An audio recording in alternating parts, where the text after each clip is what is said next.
अफसर का सिर काटकर खेला फुटबॉल, चंदन तस्कर वीरप्पन को पकड़ पाना इतना मुश्किल क्यों था? आइए आज हम आपको बताते वीरप्पन के बारे में। वीरप्पन ने दक्षिण भारत के जंगलों पर सालों राज किया था। चंदन की तस्करी के साथ हत्याएं, अपहरण तो जैसे उसके शौक बन गए थे। उसे पकड़ने या मारने के लिए 2 राज्यों की पुलिस लगी थी, पर कामयाबी हाथ ही नहीं आ रही थी। घने जंगल में रहने वाले वीरप्पन पर काबू कर पाना आसान नहीं था। जंगल में चप्पे चप्पे पर उसके आदमी रहते थे। वीरप्पन यह एक ऐसा नाम है जिसे सुनते ही लोगों के जहन में लंबी घनी मूंछों वाले हाथ में राइफल लिए एक डाकू की तस्वीर घूमने लगती है। ऐसा दुर्दांत व्यक्ति जिसने दक्षिण भारत के जंगलों पर सालों राज किया, जिसे चाहा उठा लिया। चंदन की तस्करी के साथ हत्याएं, अपहरण तो जैसे उसके शौक बन गए थे। उसे पकड़ने या मारने के लिए 2 राज्यों की पुलिस लगी थी, पर कामयाबी हाथ ही नहीं आ रही थी। आखिरकार 18 अक्टूबर 2004 को चंदन तस्कर दस्यु सरगना वीरप्पन को पुलिस ने एनकाउंटर में मार गिराया। वीरप्पन के जन्मदिन पर आइए जान लेते हैं कि उसे पकड़ पाना आखिर इतना मुश्किल क्यों था। कर्नाटक में हुआ था वीरप्पन का जन्म। वीरप्पन का जन्म 18 जनवरी 1952 को कर्नाटक राज्य के गोपीनाथम गांव में एक चरवाहा परिवार में हुआ था। तब किसी को क्या पता था कि वह आगे चलकर इतना दुर्दांत हो जाएगा कि उसके सिर पर 184 लोगों की हत्या का पाप चढ़ेगा। इन लोगों में 97 तो पुलिस वाले ही थे। उसी वीरप्पन का असली नाम रखा गया था कूज मुनिस्वामी वीरप्पा गौडन। शॉर्ट में उसे मुनिस्वामी वीरप्पन भी कहा जाता था। बताया जाता है कि 18 साल की उम्र में वीरप्पन चंदन की तस्करी करने वाले एक गिरोह का सदस्य बन गया। इसके बाद तो उसने कर्नाटक और तमिलनाडु की सरकारों को नाकों चने चबवा दिए। पोस्टर लगाकर अधिकारी को दी चुनौती साल 1987 में वीरप्पन पहली बार चर्चा में आया।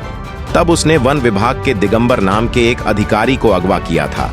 बाद में वीरप्पन एक कदम और आगे बढ़ गया। दरअसल 90 के दशक में जंगलों में पेट्रोलिंग के लिए तमिलनाडु में खास पुलिस होती थी, जिसे पेट्रोल पुलिस कहा जाता था। इसका जिम्मा था हीम शहीम गोपाल कृष्ण नाम के अधिकारी के पास, जिन्हें फिटनेस के चलते लोग रैम्बो कहते थे। अप्रैल 1973 में तमिलनाडु के गांव कोलाटपुर में सुबह सुबह वीरप्पन की ओर से पोस्टर लगाकर रैम्बो को खुली चेतावनी दी गई थी। इसमें रैम्बो के लिए गालियां भी लिखी हुई थीं। बस को बारूदी सुरंग से उड़ा दिया। इसके बाद तो रैम्बो ने वीरप्पन को पकड़ने की ठान ली और आनन फानन में टीम के साथ जंगल की ओर निकल गए। जंगल में पुल पार करते समय रैम्बो की गाड़ी खराब हो गई। उसे छोड़कर पुलिस की बस में 22 लोगों के साथ आगे बढ़े। बताया जाता है कि इनमें 15 मुखबिर, 4 पुलिस वाले और 2 वन गार्ड थे। पीछे पुलिस की एक और बस थी, जिसमें तमिलनाडु पुलिस के इंस्पेक्टर अशोक कुमार और उनके 6 साथी थे। रैम्बो के जंगल में आने की जानकारी वीरप्पन को पहले ही मिल गई थी, इसलिए वह तैयार था और एक तय जगह पर रैम्बो की बस पहुंचते ही बारूदी सुरंग में विस्फोट कर दिया। इससे गाड़ी कई फुट हवा में उछल गई। पीछे से इंस्पेक्टर अशोक कुमार पहुंचे तो चारों ओर लोगों के चीथड़े पड़े हुए थे। इस घटना के बाद वीरप्पन पूरे देश में कुख्यात हो गया था। वन विभाग के अफसर का सिर काटकर खेला फुटबॉल। वीरप्पन कितना बड़ा दरिंदा बनता चला गया, इसका अंदाजा एक और घटना से लगाया जा सकता है। चंदन तस्कर को भारतीय वन सेवा के अफसर पी श्रीनिवास ने एक बार गिरफ्तार किया था। इसलिए उसने अपने भाई अर्जुनन के जरिए पी श्रीनिवास का भरोसा जीता कि वह सरेंडर करना चाहता है। पी श्रीनिवास अपने साथियों का आत्मसमर्पण कराने के लिए रवाना हुए तो जंगल में एक एक कर उनके साथी गायब होते गए। वह अकेले बचे तो अचानक वीरप्पन राइफल लेकर सामने आ गया। वह कुछ समझ पाते तब तक श्रीनिवास पर उसने ताबड़तोड़ फायरिंग कर दी। उनका सिर काट लिया और अपने साथियों के साथ उससे फुटबॉल खेला। दक्षिण भारत के प्रसिद्ध अभिनेता राजकुमार को भी 2004 में वीरप्पन ने अपहरण किया था और 100 दिनों तक अपने साथ रखा था। इन 100 दिनों में कर्नाटक और तमिलनाडु सरकार वीरप्पन के सामने घुटने टेके रही।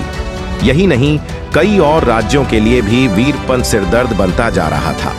विशेष कार्य बल का गठन तमिलनाडु की मुख्यमंत्री जयललिता ने आखिरकार एक विशेष कार्य बल STF का गठन किया और इसके चीफ के रूप में वीरप्पन के खात्मे का जिम्मा दिया विजय कुमार को। उन्होंने लंबी कवायद के बाद वीरप्पन के गैंग में अपने कुछ आदमी भर्ती करा दिए, जिनसे सूचनाएं मिलने लगीं। 18 अक्टूबर 2004 को सूचना मिली कि वीरप्पन आंख का इलाज कराने जंगल से निकलने वाला है। एसटीएफ ने योजना बनाकर वीरप्पन के लिए अपने आदमी के साथ एम्बुलेंस भेज दी। ड्राइवर भी एसटीएफ का ही था। एक खास जगह पर ड्राइवर ने एम्बुलेंस रोक दी और भाग निकला। पहले से तैनात थे एसटीएफ के जवान। जहां एम्बुलेंस रुकी थी, वहां पर एसटीएफ के 22 जवान पहले से ही हथियारों के साथ मुस्तैद थे।